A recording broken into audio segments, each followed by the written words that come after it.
North Carolina.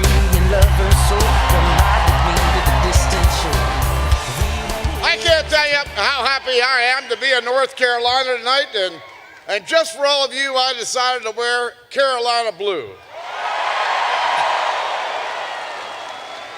You know, I've traveled all over the country this year. As a matter of fact, this is day 19 of a 45-day trip on behalf of my team. And every place I go, people want to talk to me about the economy and jobs. I think all of you know that the policies that have been coming out of this administration in the last 4 years, they haven't worked. Matter of fact, I'd argue they've made things worse. We can change all of that on November 6th when we can send real leaders to Washington.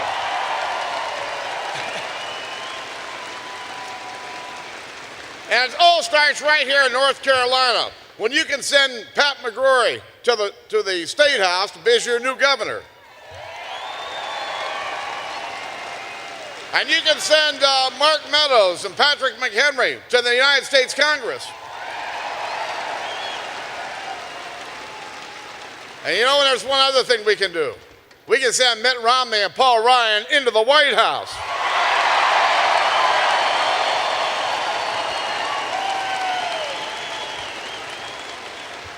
You know, we've got a president living at 1600 Pennsylvania Avenue who just doesn't understand our economy. Frankly, I don't think he understands our country.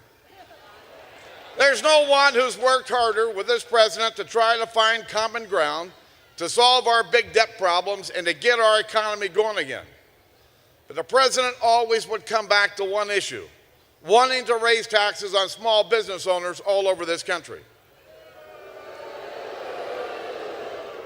No, the president really doesn't understand. According to Ernst & Young, the plan the president's out there talking about would cost our economy 700,000 new jobs. We don't need more job-crushing taxes in America.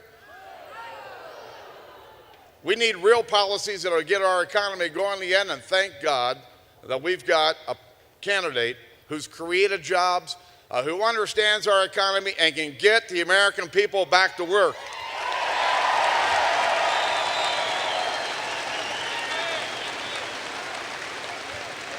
You know, Governor Romney did a great job last week in his debate with President Obama.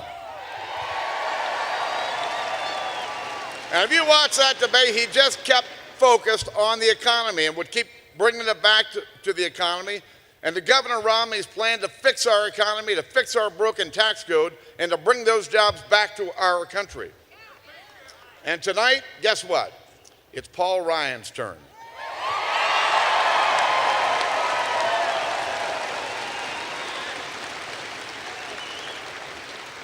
I feel sorry for Joe Biden. Listen, I've known Paul Ryan for a long time. He put yard signs up for me when I was running for Congress 22 years ago when he was a candidate at Miami of Ohio. You're never going to find a more decent human being, a great husband, a great father, and one of the smartest guys that we work with. He knows more about pro-growth economic policies that we believe in than anybody in the Congress. Poor Joe, he's going to have his hands full.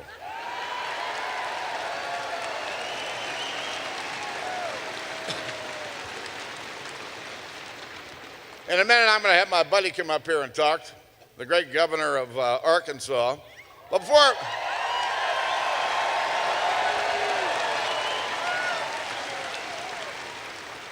I do, I'm here tonight to say thank you. Thank you to every one of you who've been out there knocking on doors, making those phone calls, and helping get our vote out on Election Day. And you know, people don't believe much of what they see on TV or much of what they read in the newspapers, but they believe 95% of what they hear from their friends and their neighbors. So here over the next 3.5 weeks, don't forget to get your kids to vote. Don't forget to talk to your neighbors and friends, because elections are won and lost not based on the polls, they're won and lost based on who shows up to vote.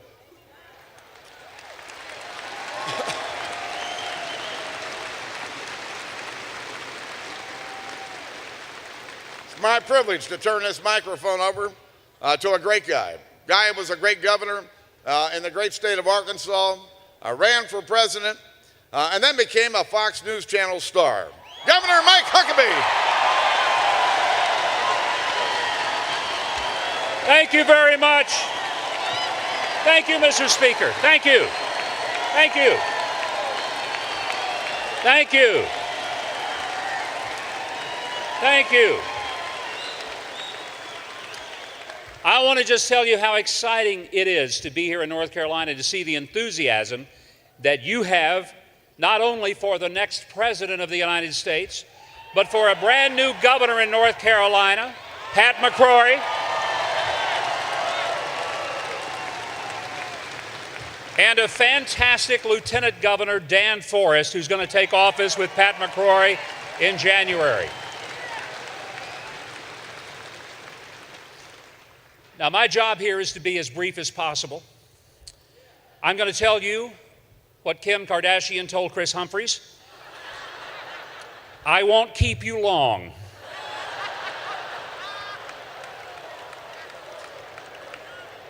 But I'm going to keep you long enough to explain to you something I bet you already know.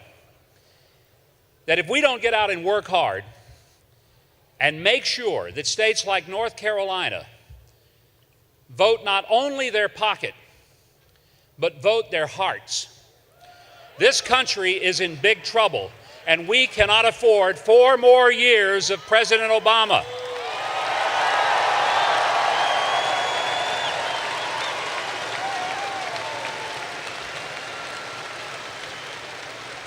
He has not only brought us to the brink of bankruptcy in a financial way and created an economic climate in which it's very difficult to find new jobs.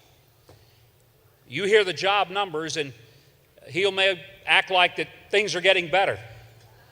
Try to tell that to the 23 million people in this country who don't have a job, and the millions who have quit looking for a job because under this economy, they don't even think there's a reason to go out and knock on the door.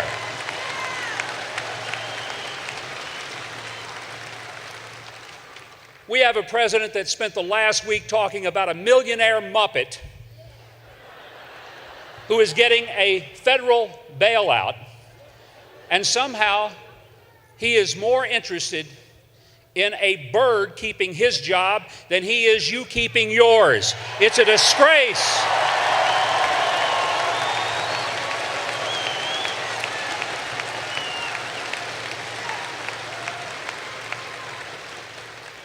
But not only has this president brought us to the brink of economic bankruptcy, but when I think what he has done with Obamacare and the hidden little gems, Nancy Pelosi said we wouldn't know what was in the bill until they passed it. Well, they rammed it down our throat in the middle of the night, and now we know what's in it. And it means that almost $750 billion are going to be coming out of Medicare, putting a lot of seniors at risk. But further, it means that churches and people of faith are going to be told by their government something that our founders said would never, ever happen. They said Congress shall make no law that would prohibit the free exercise of a religion, and yet with Obamacare forcing us to pay for drugs that would take the life of an unborn child, that's exactly what this president is determined to do. Mitt Romney will reverse it.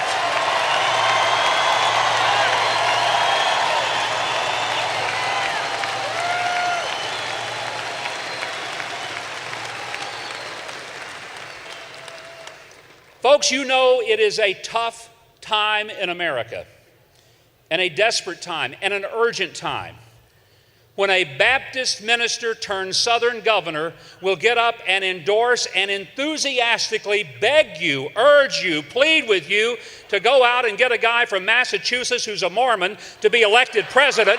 But I'm here tonight to tell you that's what we need to do.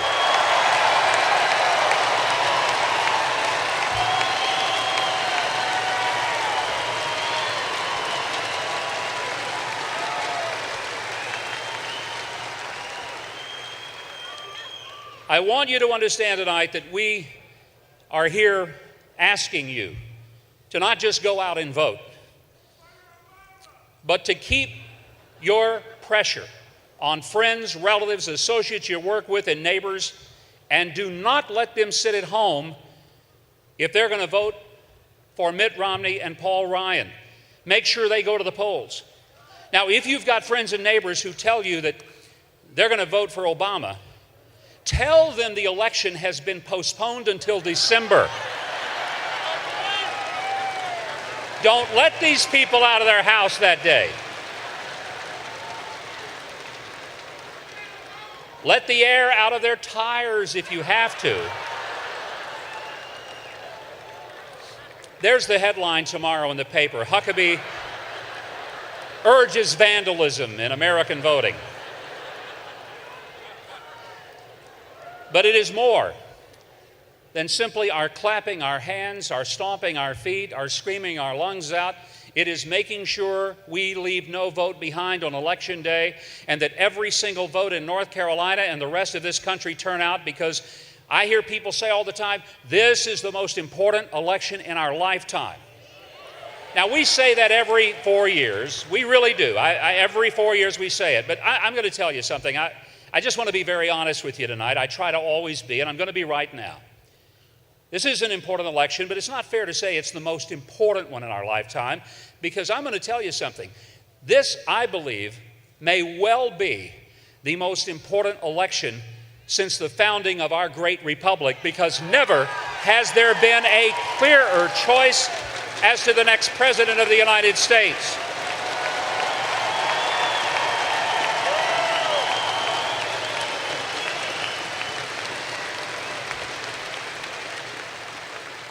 And if you're a business person and you employ people, I would ask you to give a simple message to the people who work for you.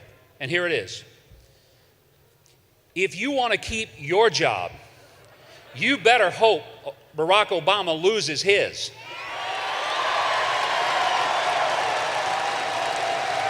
And if you're all fired up and want him to keep his job, then you need to be prepared to lose yours, because somebody is going to lose a job come January. And folks, I'm here tonight to ask you to make sure that it's not your friends, your family, your neighbors, not the people that work alongside you. Let's make sure that the one person who does lose a job, so millions of others can get one, is Barack Obama. Let's send him back to Chicago.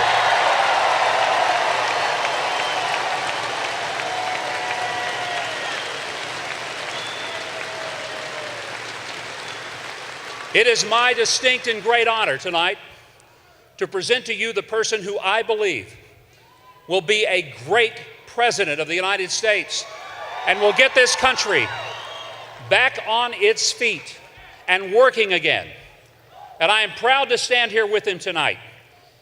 And I ask you to give your enthusiastic support between now and Election Day to make sure that we have a new president in January. And I want you to meet him. Ladies and gentlemen, the next president of the United States, Governor Mitt Romney.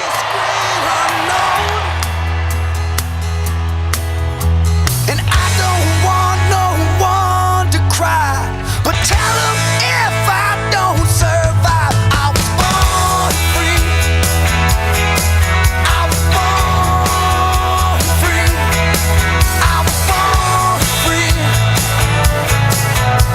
Born free. Free like a river raging strong is the wind I'm facing, chasing dreams and racing Father Time. Deep like the grandest canyon, wild like an untamed stallion. If you can see my heart, you must be blind. You can knock me down and watch me bleed, but you can't keep no chains on me. I was born free.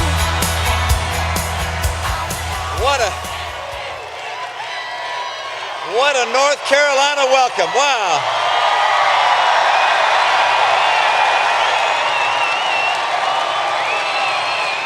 You know,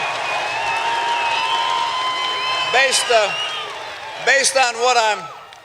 on what I'm seeing here this evening, I'm going to go out on a limb and predict that we're going to win North Carolina.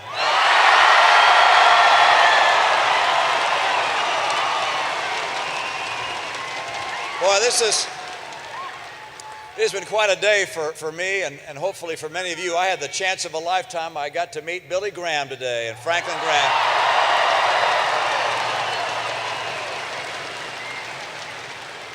And I got to listen in person to someone whose music I've heard for a long time, Ronnie Millsap. Thank you, Ronnie, for performing tonight. And I'll tell you, those words from Speaker Boehner and also from Mike Huckabee, that warmed my heart. What friends they are. Thanks, guys. Now, I know you had the chance a moment ago to hear from Congressman Patrick McHenry. He's going to get reelected, and you're also going to elect someone else here. We're going to get Mark Meadows elected as the next congressman in this district. And going along with Governor Pat McCrory will be your new lieutenant governor, who's here also, Dan Forrest. Thanks, Dan.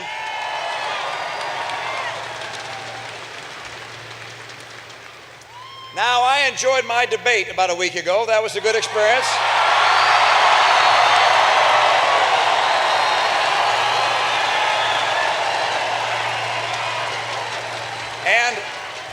And I have a feeling I'm going to enjoy tonight's debate as well.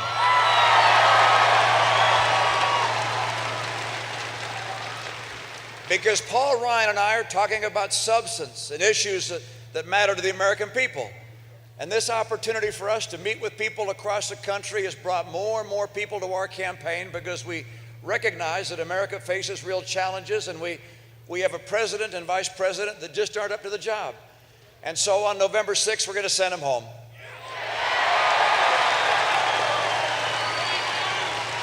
I got to ask the president some questions I know people across America have been asking. For instance, why is it with 23 million Americans out of work or stopped looking for work, he spent his first 2 years working on Obamacare?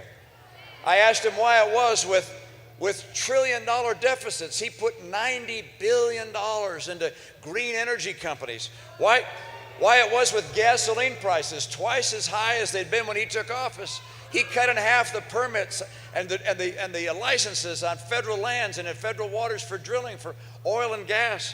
I was able to ask him why it is that he promised that health insurance premiums for the average family would decline by $2,500 a year by now, and instead they've gone up by $2,500. And that, for a median income family, that difference, that $5,000 difference makes a huge difference. So I got to ask him those questions, and we heard his answers, or his non-answers, as the case may be. And we did hear during his campaign, he said this, he said, you can't change Washington from the inside, you can only do it from the outside. Well, we're here to take him at his word for that, send him home and let him do it on the outside.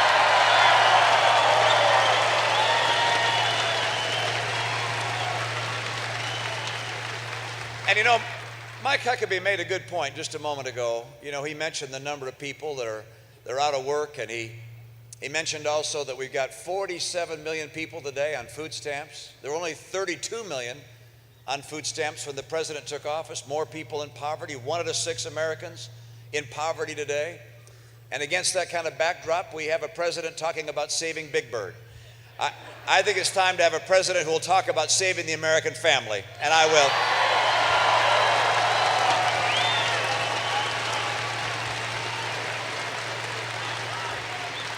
I think today we got another indication of how President Obama and his campaign failed to grasp the seriousness of the challenges that we face here in America.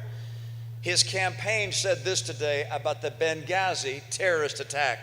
They said this, and I quote, "The entire reason this has become the political topic it is because of Mitt Romney and Paul Ryan."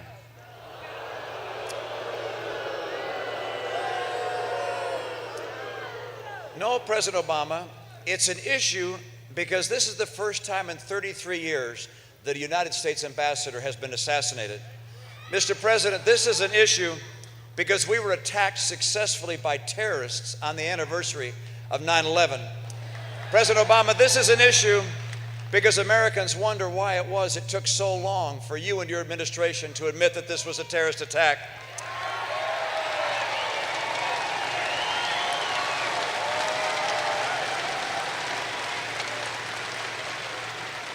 This is a very serious issue These are very serious questions, and the American people deserve serious answers, and I hope they come soon.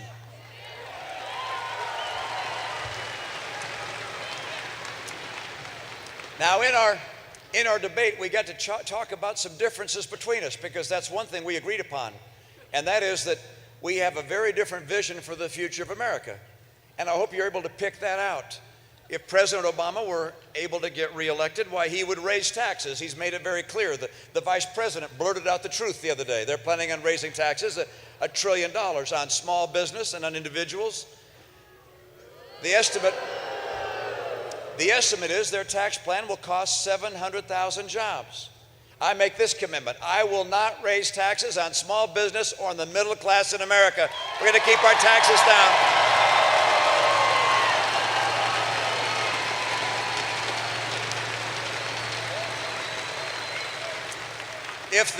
If the president were to be reelected, why, he made a promise that he's going to install Obamacare. That's going to cost an extra $2,500 per year in your health insurance premiums. I instead will repeal and replace Obamacare to help pull down the cost of health care and health insurance.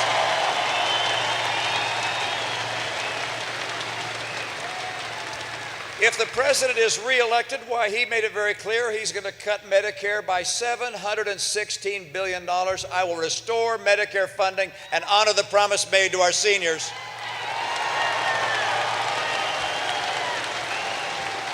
If the president gets his way and is reelected, why, he'll cut military spending by hundreds of billions of dollars. He'll also see a sequester, which was the idea of the White House, which had cut it hundreds of billions more. My own view is this: I will not cut our defense funding. I'll make sure we have a military second to none in the world.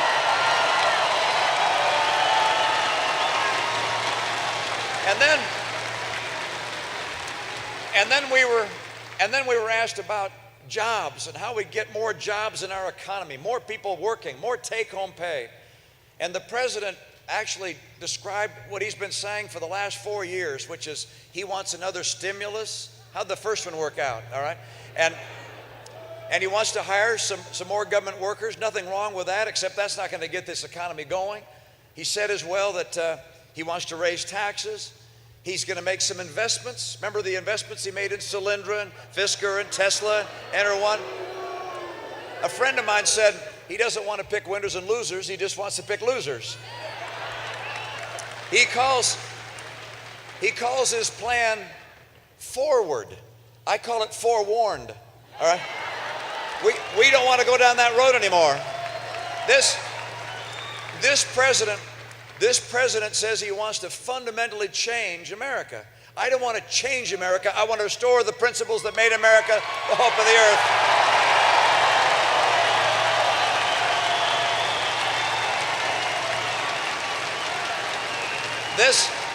This nation's economy is not driven by government. This nation's economy is driven by free people pursuing their dreams. It is freedom.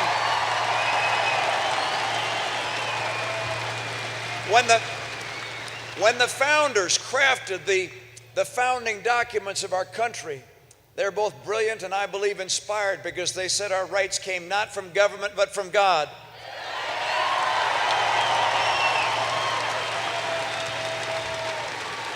And among our rights were life and liberty and the pursuit of happiness. The right in this nation for individuals to pursue their dreams as they choose. And dreamers coming here from all over the world have helped build the most powerful economy in the world. I do not want to change America's foundation. I want to make it stronger. I will restore the principles that will get our economy going and create the jobs and take-home pay the American people deserve.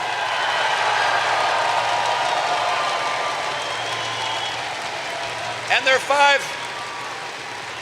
you've heard me, there are 5 things I'll do that will get this economy going in a major way. Number 1, we're going to take full advantage of our oil, our coal, our gas, our nuclear, our renewables.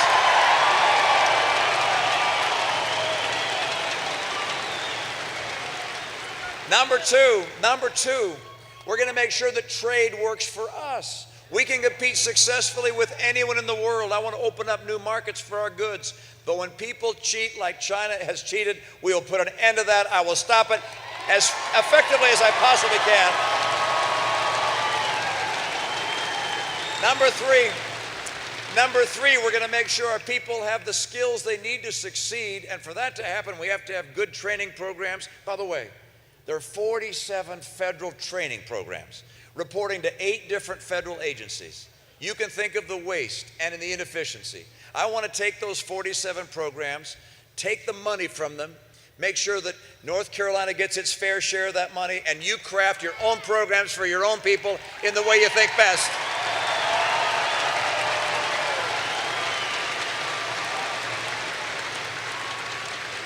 And to make sure we have those skills to succeed, I want our kids to have skills they need to succeed, and that means our schools have to be a lot better than we've been seeing over the past several years. It's an embarrassment that our schools are performing at the bottom third or bottom quartile of the world. And so what I'm going to do is this: I'm going to make sure we put our kids first, and the parents first, and the teachers first, and the teachers union is going to go behind.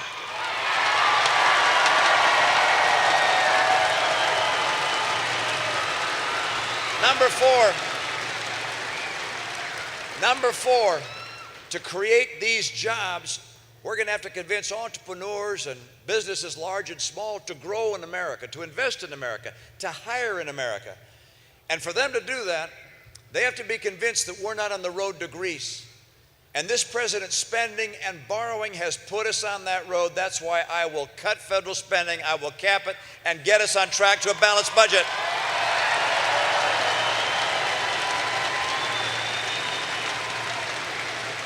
And number five, I will champion small business. I want to help small business grow and thrive.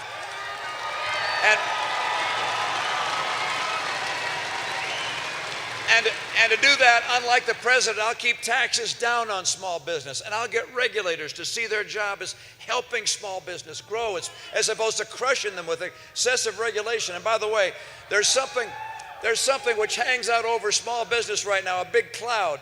And this big cloud that's hurting small business is Obamacare. It's one more reason that we got to get rid of it.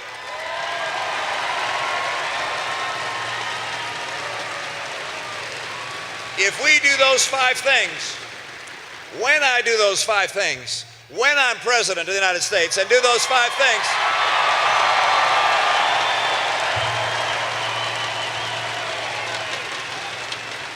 we're going to create 12 million jobs. We're going to create 12 million jobs, get rising take-home pay again. We can do that. We can be there. I'm confident in the future of this country. I have seen the passion of the American people. Your willingness to be here this evening and brave the long lines to get in here. You care not about me or even Mike or the speaker. You care about America. That's what brings you here.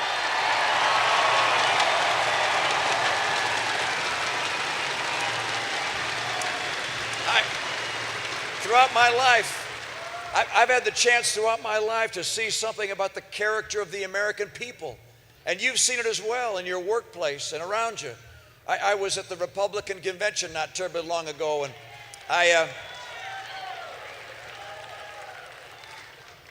when I was there, I met a lovely woman named Jane Horton. Jane's husband, sharpshooter, serving in Afghanistan. On the day she's packing together a care gift to go to him on his birthday, a knock comes at her door, and her husband has been killed in Afghanistan. And she prepares to receive his body back in the United States, and they have a funeral service. And this was at a time when some misguided souls were up protesting at the funerals of our servicemen and women. And she was asked this. She said, "How do you feel about these people protesting at your husband's service?" And she said this, and I quote, she said, "Chris died for them to be able to protest." This is the character of the American people. We're a people of big hearts and sound principles, people who live for something bigger than ourselves. I was a number of years ago, back in Massachusetts, I had the chance to be part of a Boy Scout Court of Honor.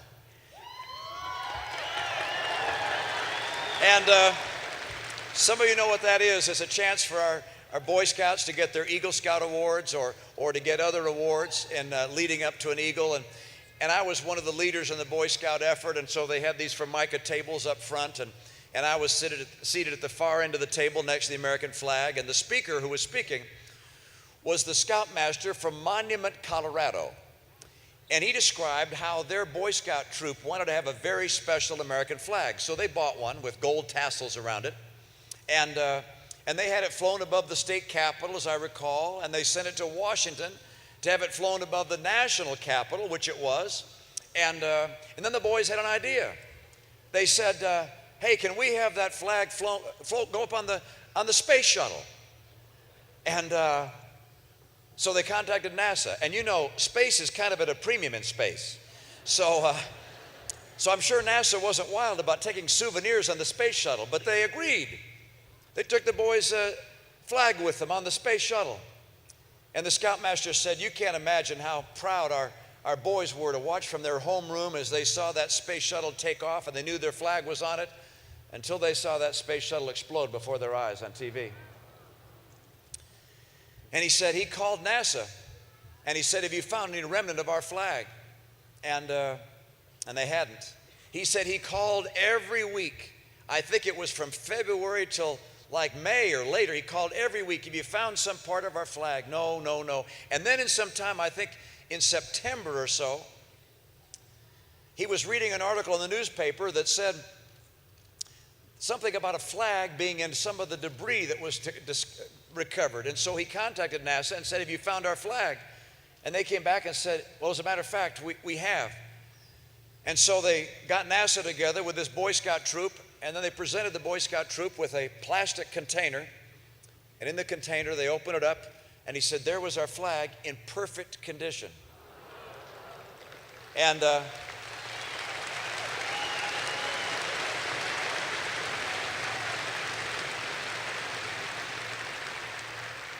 then he said this. He said, that's the flag on the flagpole next to Mr. Romney right here. And I reached over and pulled out that flag. And as I touched that flag, it was as if electricity was running through my arm. Because I thought about the men and women in our space program who put themselves in harm's way out of a desire to discover, to learn, to pioneer.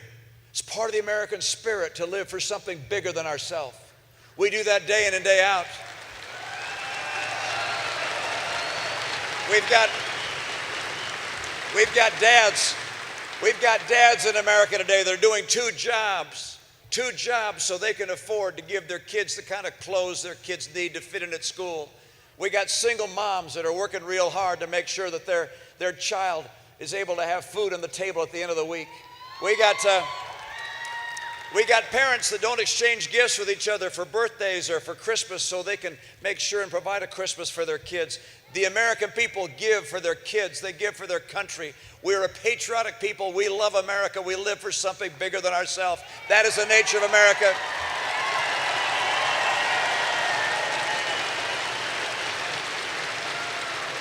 And this is a critical time.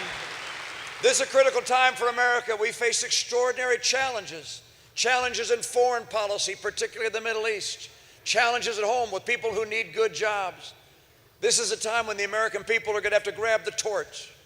You see, the greatest generation held aloft a torch for the world to see, a torch of liberty and opportunity and human rights and freedom. But there are not as many in the greatest generation as there used to be. And those that are here can't hold the torch as high as they used to because of their age. It's our turn. We've got to grab that torch and hold it aloft and work. I'm counting on you to help me do that. This is time for North Carolina, for the entire country to come together and say, we're taking America back. We're going to strengthen our families. We're going to strengthen our values. We're going to strengthen our economy. We're going to strengthen our military. We're going to make sure that America has the capacity to lead the world and to care for our families. I love America. I believe in you. I believe in America. We're going to take back this country and keep it the hope of the earth. Thank you so very much.